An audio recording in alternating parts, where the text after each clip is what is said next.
These are the high-speed highlights brought to you by Comcast Business.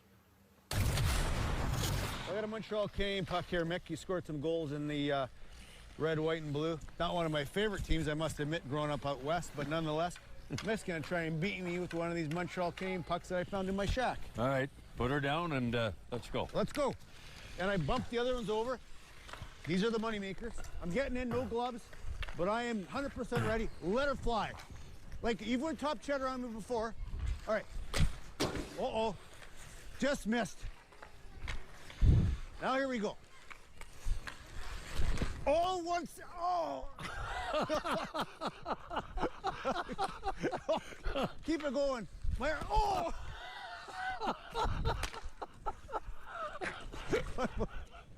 Oh, gee. One more. Okay. I'm catching. Oh. One more. Come on, I gotta hit the net. Oh. Well, you wore me down. You wore me down. I gotta get an ice bag or put something inside me. I'm feeling a lot of pain right now. Way to go. Oh, gee. Oh, That breaker might be. Oh, my goodness. Is that any good or Oh, my what? goodness.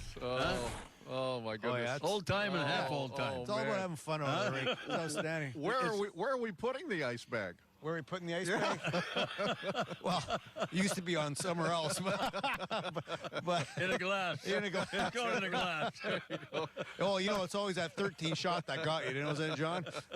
Well, you were shooting a Montreal Canadiens puck, Right. for whom you obviously cracked the National Hockey League. Yeah. How special were the Canadiens to you as a kid growing up? Well, in they were Peterborough? very special, John. We got either Toronto or Montreal on Wednesday or Saturday night in Peterborough, and usually they started at 8 o'clock, but you know what? It was great. Gordie Howe was one of my favorites growing up. Rocket Richard, those two, number 9s.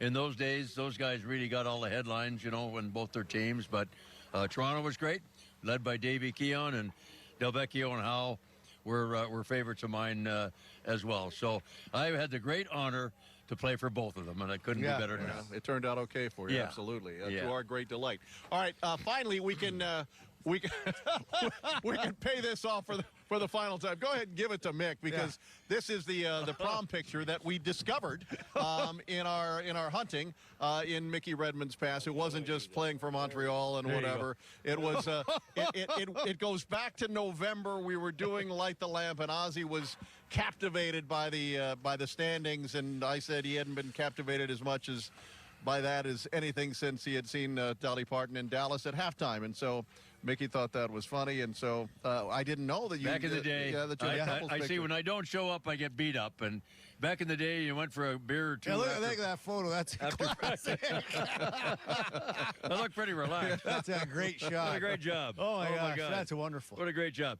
He'll go for a couple beers after practice, and if you didn't show up, they beat you up. So you had to go. Right. Okay. Thanks for the memories, you guys. Happy birthday, Dolly. We'll sing a song for you. 78 is Dolly Parton tonight. It just, all the planets aligned for us. It just worked out that way. And there's Ozzy, the owner of the shack, doing some housekeeping, making sure that Dolly looked absolutely spectacular for this night. All right, we've got much more ahead as Red Wings Live continues from the Ozzy Shack and beyond. You'll hear from head coach Newsy Lalone. The Wings come up short by a 3-2 final in a game in which they had only 13 shots on goal against the Carolina Hurricanes. And one of the highlights, Mickey Redmond's camo boots, which we discovered sort of late into the evening. It's late into the evening for us, and Red Wings Live continues in a moment.